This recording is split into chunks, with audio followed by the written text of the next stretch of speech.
Hello everyone, हम आज से 12th क्लास की कंपनी अकाउंट्स करने वाले हैं। तो सबसे पहले हम कंपनी अकाउंट्स में अगर हम कंपनी अकाउंट्स कर रहे हैं तो हमें पता होना चाहिए कि हमारा पेपर का पूरा क्या पैटर्न है। तो सबसे पहले जो हमारा अकाउंटेंसी का पेपर है वो 2 पार्ट्स में बटा होता है, सभी को पता होगा। अकाउंटेंसी का पेपर, ठीक है। एक तो हमारा होता है प्रैक्टिकल। जो हमारा प्रैक्टिकल होता है वो 20 मार्क्स का होता है, जिसके अंदर हमें प्रोजेक्ट बनाना होता है, सबमिट करना होता है। और जो हमारा पेपर होता है अकाउंट्स का, रिमेनिंग पेपर आता है 100 मार्क्स का, अकाउंट्स का पेपर, ठीक है। अब ये अकाउंट्स का जो 80 मार्क्स का पेपर आता है, इसके अंदर हमें क्या क्या पढ़ना होता है। इस अकाउंट्स के पेपर के लिए हमें 3 चीज़ें पढ़नी पड़ती हैं। सबसे पहले तो हमें पढ़ना होता है पार्टनरशिप अकाउंट,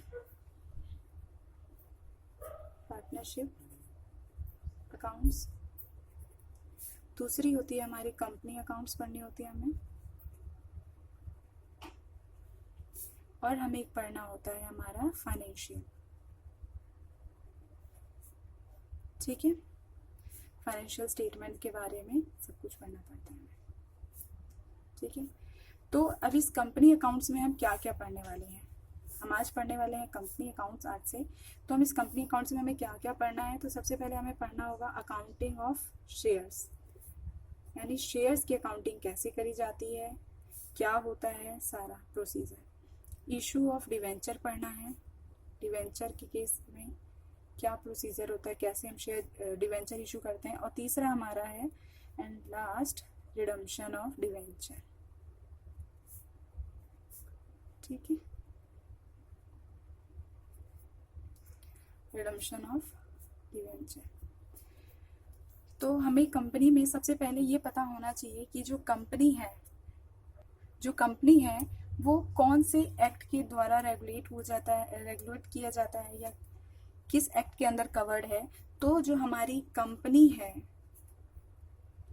जितने भी कंपनी के रूल्स हैं, रेगुलेशंस हैं, सब हमारे कवर्ड होते हैं। कौन कवर्ड करता है? हमारा इंडियन कंपनी एक्ट 2013, ठीक है। इंडियन कंपनी एक्ट के थ्रू हमारा कंपनी पूरी रेगुलेट होती है। इंडियन कंपनी एक्ट ही है जो बताता है कौन से रूल्स हैं, क्या रेगुलेशन है जो कि कंपनी फॉलो करेगी, जिसके थ्रू कंपनी की वर्किंग होगी, ठीक है। तो सबसे पहले हमें पता होना चाहिए कि कंपनी होती क्या है। अगर हम कंपनी पढ़ने वाले हैं तो पता होना चाहिए ना कि कंपनी होती क्या है, कंपनी कैसे फॉर्म होती है। तो जो कंपनी है, सबसे पहले क्या होता है कि कुछ ग्रुप्स ऑफ पीपल, या हम कह सकते हैं एसोसिएशन ऑफ पीपल। एसोसिएशन हमारा वही होता है कि ग्रुप ऑफ पीपल, यानी कुछ लोग इकट्ठा होते हैं। एसोसिएशन ऑफ पर्सन्स इकट्ठा होते हैं, ठीक है। और वो क्या सोचते हैं कि एक नाम डिसाइड करते हैं, यानी एक नेम प्रपोज करते हैं। नेम प्रपोज करते हैं यानी एक नाम, मतलब कुछ लोग इकट्ठा हुए, उन्होंने एक नाम डिसाइड किया कि हम किस नाम से अपनी कंपनी खोलने वाले हैं या किस नाम से हम अपने आप को रजिस्टर कराएं। तो एक नाम प्रपोज करते हैं और उस नाम को लेके वो किसके पास जाते हैं? रजिस्ट्रार के पास जाते हैं। तो सबसे पहले हमें पता होना चाहिए रजिस्ट्रार होता क्या है। रजिस्ट्रार, हर एक कंपनी का रजिस्ट्रार ऑफिस होता है। वहाँ पर जाके कंपनी को अपने सारे फॉर्म्स, अपने सारे रजिस्ट्रेशन के वर्क्स जो होते हैं, सारे डॉक्यूमेंट सबमिट कराने होते हैं। वो रजिस्ट्रार ऑफ कंपनी होता है, रजिस्ट्रार बोलते हैं उसे। तो रजिस्ट्रार में जाके उन्हें सबमिट कराना होता है। तो अगर किसी को अपने आप को कोई कंपनी रजिस्टर करानी है तो उसके लिए सबसे पहले उस पर्सन को, लोगों को एक नाम डिसाइड करना होगा। उस नाम को जाके उन्हें रजिस्ट्रार के पास, आरओसी के पास जाके रजिस्टर कराना होगा, ठीक है। वो लोग क्या जाते हैं? आरओसी के पास जाते हैं और खुद को करा लेते हैं रजिस्टर्ड, एक नाम के थ्रू रजिस्टर करवा लेते हैं। और उनके जितना भी वर्क डॉक्यूमेंट होता है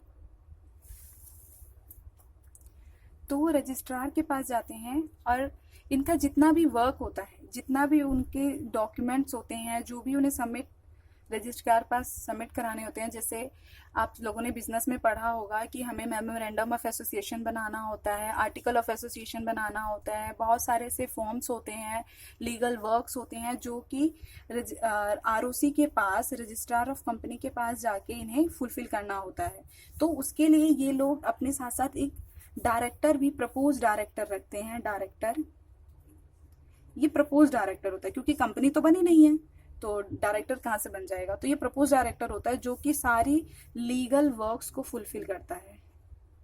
जो भी लीगल वर्क्स होते हैं इनके, ठीक है, वो सारा फुलफिल करता है कहाँ पे, आरओसी के पास, ठीक है। अब तो कंपनी, ये जब आरओसी के पास जाते हैं, आरओसी के साथ सारा डॉक्यूमेंट्स फिल कर दिए, तो इसके थ्रू क्या बनती है हमारी, आरओसी क्या करता है, आरओसी ने क्या करा, कंपनीज एक्ट के अंदर, आरओसी ने क्या करा, कंपनीज एक्ट के अंदर क्या कर दी, कंपनी को फॉर्म कर दिया। यानी अब हमारी एक कंपनी बन गई। ये जो कंपनी है, कंपनी बन गई। अब ये जो कंपनी है ये क्रिएट हुई किसके द्वारा, अंडर लॉ। किसके अंदर क्रिएट हुई, लॉ के अंदर, created under company Indian companies act, यानी इंडियन कंपनीज एक्ट के अंदर ये रजिस्टर हुई, ठीक है।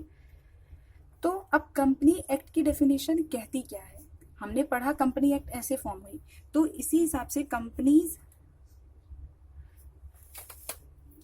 जो कंपनीज एक्ट है वो कंपनी को क्या डिफाइन करता है, कंपनी को वो डिफाइन करता है कि कोई भी कंपनी जो कि फॉर्म्ड हुई अंडर किसमें, इंडियन कंपनीज एक्ट में, इंडियन कंपनीज एक्ट में, और एनी प्रीवियस एक्ट।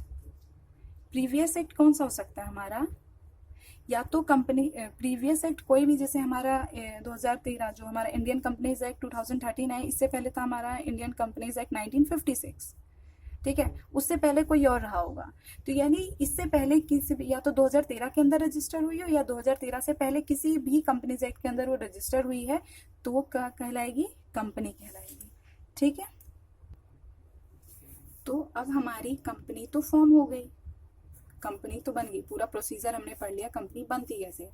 अब जो कंपनी है, अब वो फॉर्म हुई तो उसके पास कुछ उसके फीचर्स भी होते हैं, ठीक है। कंपनी बनाने का कुछ तो फायदा होना चाहिए ना, तो सबसे पहले हमें पता होना चाहिए जो कंपनी है वो एक है आर्टिफिशियल पर्सन।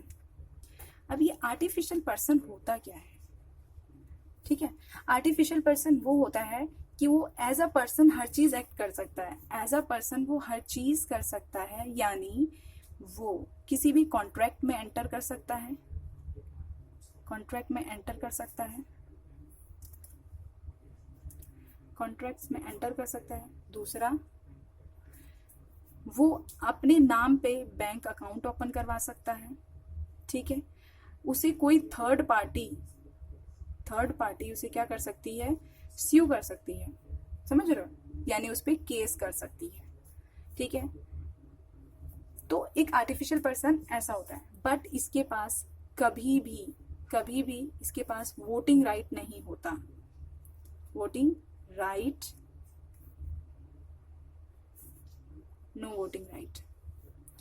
बट ये आर्टिफिशियल पर्सन है, बट इसके पास वोटिंग राइट नहीं होता, यानी एक नॉर्मल पर्सन की तरह, जैसे हम एज ए नॉर्मल सिटीजन है, हम जाके वोटिंग कर सकते हैं, बट इसके पास वोटिंग राइट नहीं होता है, बट और सब चीजें ये कर सकता है, ठीक है।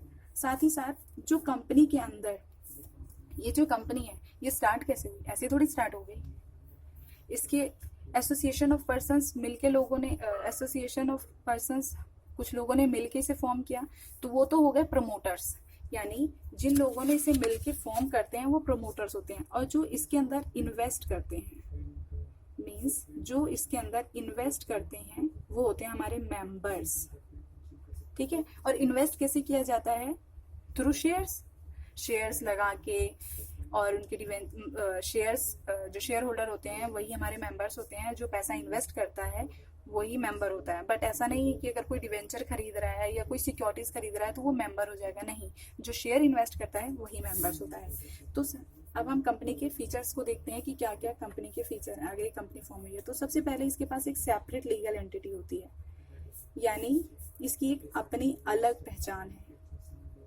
मीन्स सेपरेट लीगल एंटिटी मतलब इसकी अपनी एक अलग पहचान है, ये अपने मेंबर्स के थ्रू नहीं जानी जाएगी, इसकी अपने मेंबर से हटके कुछ अलग आइडेंटिटी है। जैसे हर पर्सन की एक अलग आइडेंटिटी होती है, उसी तरीके से कंपनी की सेपरेट लीगल आइडेंटिटी होती है। मतलब मेंबर्स एंड कंपनी ये दोनों एक दूसरे से नहीं पहचाने जाएंगे, ठीक है। दूसरा, हमने इसकी लिमिटेड लायबिलिटी होती है, लिमिटेड लायबिलिटी होती है। अब ऐसा नहीं है कि सभी में, अब लिमिटेड लायबिलिटी भी फर्दर 3 तरीके से क्लासिफाइड है, ठीक है। अगर ये कंपनी लिमिटेड बाय शेयर्स है, अगर कंपनी लिमिटेड बाय शेयर्स है तो इसकी लायबिलिटी सिर्फ कब तक रहेगी, जब तक इसे शेयर मनी पे करनी होगी, यानी जहां तक इसके शेयर कॉल्स होंगी, शेयर मनी होगी, वहां तक इसकी लायबिलिटी है।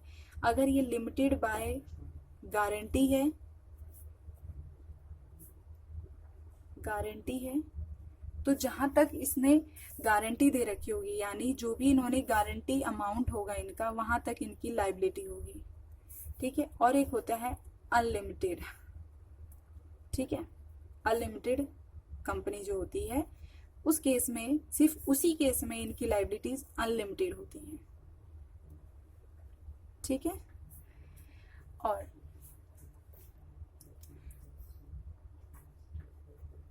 कंपनी का एक होता है परपेचुअल एग्जिस्टेंस, यानी परपेचुअल एग्जिस्टेंस होती है। परपेचुअल एग्जिस्टेंस ये कहती है कि मेंबर्स रहें या ना रहें, मेंबर्स रहें या ना रहें, मेंबर्स में कम और go but company goes for ever, ठीक है। मतलब परपेचुअल एग्जिस्टेंस ये कहती है कि मेंबर रहें या ना रहें बट कंपनी एग्जिस्ट करती है। अगर मतलब सारे के सारे मेंबर नहीं रहते हैं, यानी कंपनी का कोई मेंबर नहीं होता तो भी कंपनी एग्जिस्ट करेगी, और अगर मेंबर होते हैं तो भी कंपनी एग्जिस्ट करेगी, यानी मेंबर की डेथ हो, मेंबर आए मेंबर जाएं, कंपनी को कोई इफेक्ट नहीं पड़ने वाला इससे। बट परपेचुअल एग्जिस्टेंस और सेपरेट लीगल एंटिटी में डिफरेंस होता है। सेपरेट लीगल एंटिटी ये कहता है कि अगर मेंबर्स कुछ ऐसा करते हैं उसके लिए कंपनी लायबल नहीं होगी, और कंपनी कुछ ऐसा करती है तो उसके लिए मेंबर लायबल नहीं होंगे। वो कुछ केसेस होते हैं जिसके अंदर ऐसा होता है, बट मोस्ट ऑफ द ये दोनों सेपरेट होते हैं, ठीक है। और सबसे मेन एंड फॉरमोस्ट पॉइंट हमें याद रखना चाहिए कि जो कंपनी होती है उसकी एक अपनी कॉमन सील होती है।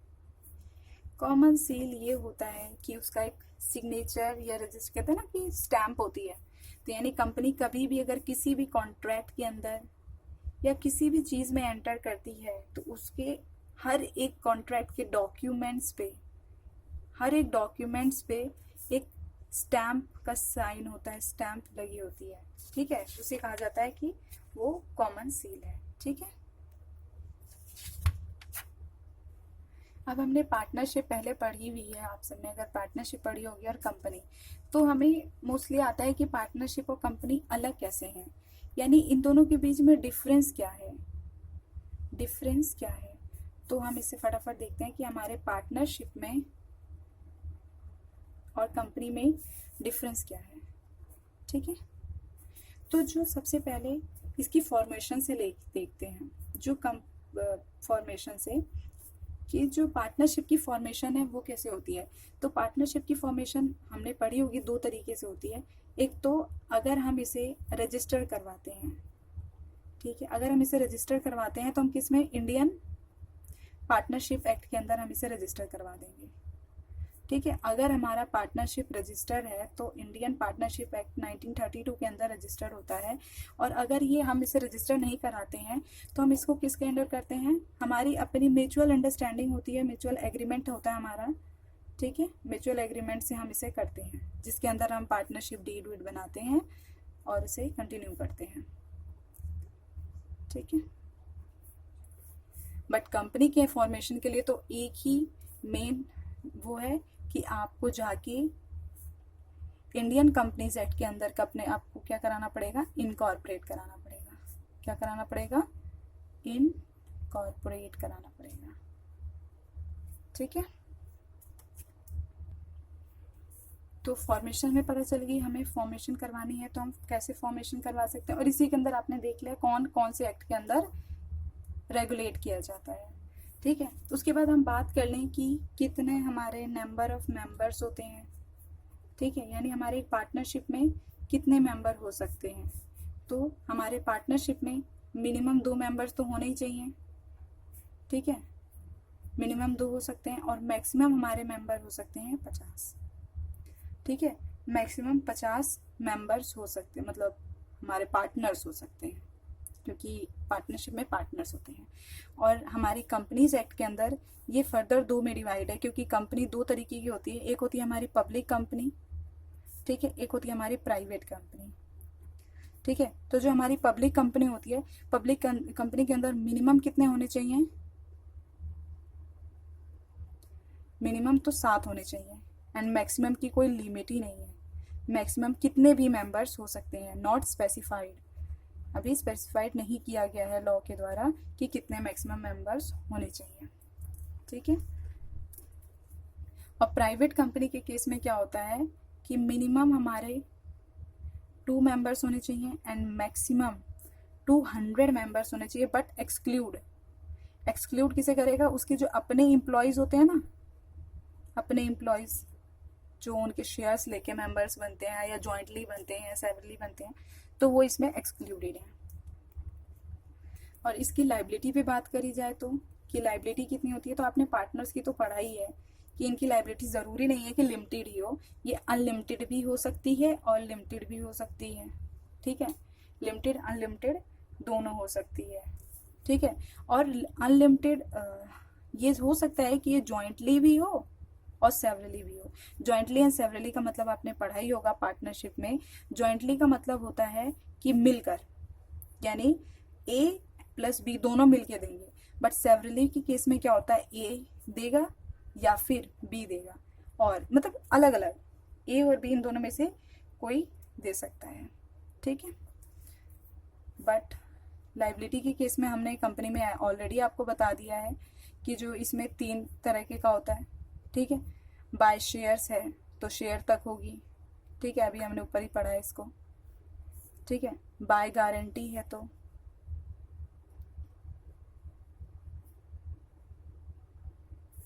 और बाय अनलिमिटेड है तो। ठीक है, ये शेयर्स तक होगी, ये जितनी गारंटी दी है वहां तक। अनलिमिटेड के केस में अनलिमिटेड है, आपको अपने घर से भी पैसा लाना पड़ सकता है। डिस्ट्रीब्यूशन ऑफ प्रॉफिट देखते हैं। हमने इसमें बताया था प्रॉफिट 2 तरीके से होगा। 2 तरीके से कैसे, अगर आपने खुद को रजिस्टर्ड करा रखा है तो जैसा डीड लिखा होगा, जैसा पार्टनरशिप डीड में होगा वैसा ही आपको करना होगा, वरना उतना ही प्रॉफिट मिलेगा आपको। बट अगर in the absence of partnership deed क्या होता है कि आपको एक प्रोविजन प्रोवाइड है जिसके अंदर आपको लिखा क्या होता है कि इक्वली शेयर करेंगे। ठीक है, बट इसके अंदर जो डिस्ट्रीब्यूशन होता है, यानी ये डिस्ट्रीब्यूशन प्रॉफिट का होता है। प्रॉफिट क्या होता है, प्रॉफिट होता है कंपनी के अंदर in the form of dividend. Profit नहीं दिया जाता, डिविडेंड दिया जाता है। डिविडेंड क्या होता है, इनका शेयर ऑफ प्रॉफिट। ठीक है, शेयर ऑफ प्रॉफिट को ही कहा जाता है डिविडेंड। ठीक, तो जो डिविडेंड वो प्रोवाइड किया जाता है एओए के अंदर, यानी हमारे आर्टिकल ऑफ एसोसिएशन के अंदर जितना लिखा होता है उसके अकॉर्डिंग प्रोवाइड किया जाता है, या फिर जो हमारा बोर्ड ऑफ डायरेक्टर डिसाइड करती है, बोर्ड ऑफ डायरेक्टर जो डिसाइड करती है उसके अकॉर्डिंग दिया जाता है। ठीक है, ठीक है, तो हमने कंपनी भी के बारे में भी पढ़ लिया, कंपनी और पार्टनरशिप में क्या डिफरेंस है वो भी पढ़ लिया। अब मेनली हम देखते हैं टाइप्स ऑफ कंपनी, यानी हमारे कितनी टाइप्स की कंपनीज होती हैं। तो कंपनी तो वैसे कई टाइप की होती हैं, बट ऐसा नहीं है, कंपनी तो कई टाइप्स की होती हैं। तो हमारी सबसे पहले क्या होता है कि एक हमारी ओपीसी होती है, सॉरी 1% कंपनी होती है, उसी को हम ओपीसी कहते हैं, 1% कंपनी। ठीक है, ओपीसी, ठीक है। और एक होती है हमारी पब्लिक कंपनी, सभी ने सुना होगा पब्लिक कंपनी का नाम, और प्राइवेट कंपनी, ठीक है। वैसे हमारी और एक फॉरेन कंपनी भी होती है, स्मॉल कंपनी भी होती है, ठीक है, गवर्नमेंट कंपनी भी होती है, नॉन गवर्नमेंट कंपनी भी होती है, बट मोस्टली अभी हमें इस स्टेज पे हमें यही 3 पढ़ना है, ठीक है। तो अब ओपीसी क्या होती है, यानी 1% कंपनी क्या होती है। तो सबसे पहले हमें पता होना चाहिए ओपीसी कभी भी चैरिटेबल पर्पस के लिए नहीं चलती, यानी आप ऐसा नहीं कह सकते कि मैंने ओपीसी खोली वो भी चैरिटेबल पर्पस के लिए, और ना ही आप नॉन बैंकिंग फाइनेंशियल एक्टिविटी के लिए नहीं खोल सकते कभी भी। यानी अगर आपको कभी भी ओपीसी खोलनी है तो इन दोनों चीज़ों में तो आप एक्ट ही नहीं करेंगे, ठीक है। अब ओपीसी खोलने के फायदे क्या हैं या उसके क्या क्या चीज़ें हमें ध्यान रखनी होती है। तो सबसे पहले जो ओपीसी खोलेगा उसके अंदर ओनली 1 पर्सन होगा जो कि उनका मेंबर होगा। अब ये जो 1 पर्सन है ये हमारा नेचुरल रेसिडेंशियल होना चाहिए।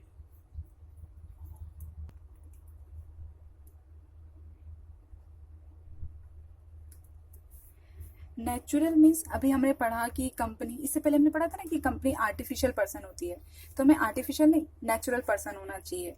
और रेसिडेंट कौन होता है, जो सिटीजन ऑफ इंडिया हो, citizen of India,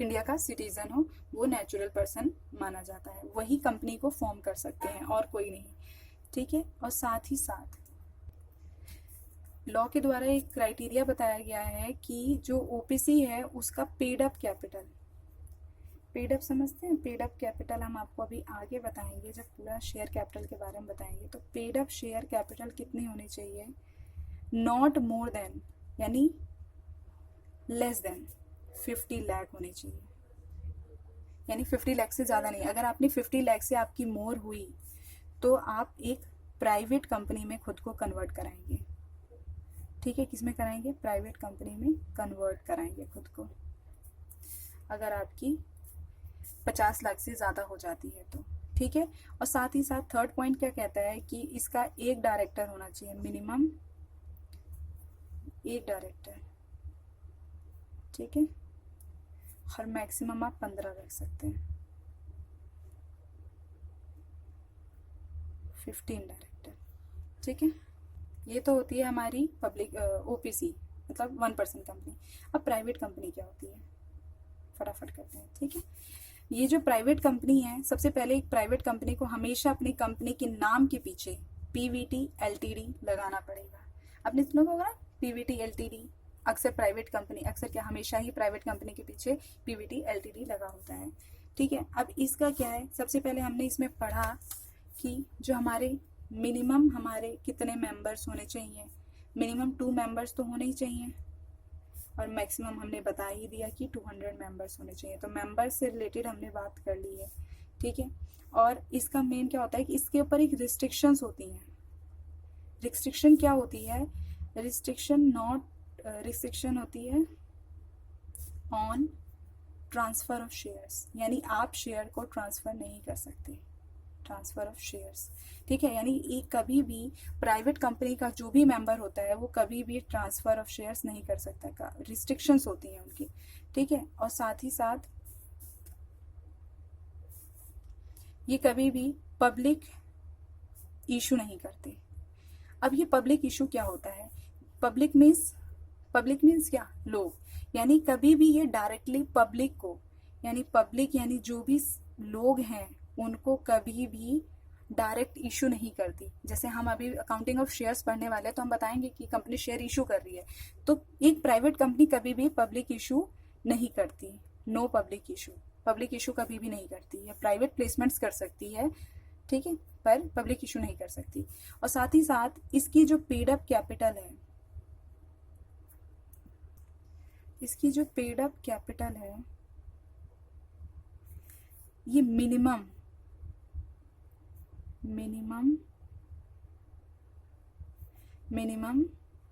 rupees 1 lakh, कम से कम 1 लाख तो होनी चाहिए, 1 लाख से कम नहीं होनी चाहिए। हमने ओपीसी में मैक्सिमम पढ़ा था 50 लाख, पर इसमें मिनिमम 1 लाख होनी चाहिए इनकी पीरियड। ये हमारा सारा प्राइवेट लिमिटेड का है, ठीक है। ऐसे ही हम पढ़ने वाले हैं पब्लिक लिमिटेड कंपनी, यानी पब्लिक कंपनी में क्या होता है। तो पब्लिक कंपनी में इसमें मेंबर्स का हमने बताया ही है कि मेंबर्स कितने होने चाहिए कितने नहीं होने चाहिए, ठीक है। उसके बाद हमने आपको क्या कहते हैं मेंबर्स का इसमें बता दिया है, मिनिमम 7 मेंबर होने चाहिए, मैक्सिमम अनलिमिटेड है भी, नॉट स्पेसिफाइड लिखते हैं, अनलिमिटेड नहीं नॉट स्पेसिफाइड लिखते हैं, ठीक है। और साथ ही साथ इसे कभी भी एक रिस्ट्रिक्शन नहीं होती कि आपको प्राइवेट लिमिटेड लिखना होगा या प्राइवेट लिमिटेड, ये लिमिटेड ही लिखती है, ठीक है। और साथ ही साथ ये पब्लिक इशू करती है, यानी शेयर्स पब्लिक इशू करती है, ठीक है। डायरेक्ट पब्लिक को ट्रांसफर ऑफ शेयर्स कर सकते हैं, ट्रांसफर ऑफ शेयर्स कर सकते हैं, फ्रीली लिखिए, फ्रीली ट्रांसफर ऑफ शेयर्स, ठीक है। और साथ ही साथ इसके जो मिनिमम पेड अप कैपिटल है, minimum paid up capital 5 lakh है, ठीक है, 5 लाख होनी चाहिए। तो एट लास्ट हम आज ये पढ़ते हैं कि जो हमारी कंपनी है अगर उसे शेयर इशू करने होते हैं, तो सबसे पहले हम पढ़ने वाले हैं जो हम शेयर इशू जो भी पढ़ेंगे वो सब पब्लिक कंपनी के लिए पढ़ेंगे, क्योंकि हमने भी पढ़ा प्राइवेट कंपनी पब्लिक इशू करती ही नहीं है। तो अगर प्राइवेट कंपनी पब्लिक इशू करती ही नहीं है तो शेयर कहाँ से इशू करेगी वो पब्लिक को, ठीक है। ओके, पब्लिक को क्या करने हैं, शेयर इशू, ठीक है। तो सबसे पहले हमें पता होना चाहिए शेयर इशू होता कैसे है। तो सबसे पहले शेयर इशू करने के लिए जो कंपनी होती है वो क्या लाती है, प्रोस्पेक्टस। जो प्रोस्पेक्टस होता है वो एक ऐसा डॉक्यूमेंट होता है जिसके अंदर वो सारी डिटेल्स लिखी होती हैं, जिसके अंदर सारी डिटेल्स लिखी होती हैं, यानी इनकी टर्म्स एंड कंडीशंस क्या हैं, टर्म्स एंड कंडीशंस क्या हैं, ठीक है। इनका जो भी ये पब्लिक जो शेयर इशू कर रहे हैं इसका पर्पस क्या है, यानी ये पैसा किस लिए इकट्ठा कर रहे हैं, मिनिमम इनकी मिनिमम सब्सक्रिप्शन कितनी है इनकी, ठीक है। एप्लीकेशन अमाउंट कितना पे करना है,